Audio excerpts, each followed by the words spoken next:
Another thing I have to point out from this Xbox showcase is that Game Pass is fucking outstanding. Okay, I'm not, and I just want to preface with this: I am not a fan of subscription based gaming.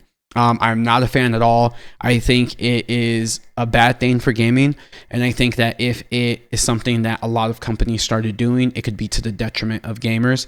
And I just think it's nothing good is going to come out of it. That's how I feel personally. But it's really hard for me to keep that thought when Game Pass just keeps going hard. I mean, one of the first thing that stood out to me when it came with the showcase was that every single fucking game was dropping on Game Pass.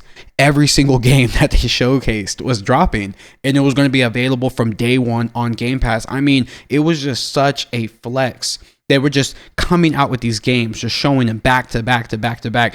Available first day on Game Pass. Available first day on Game Pass. Available first day on Game Pass. And we're going to talk about why Game Pass can be a bigger deal than what it already is. Because if you're someone who games and you don't game a lot, like maybe it's just a hobby that you have every now and then, right? Game Pass is very appealing.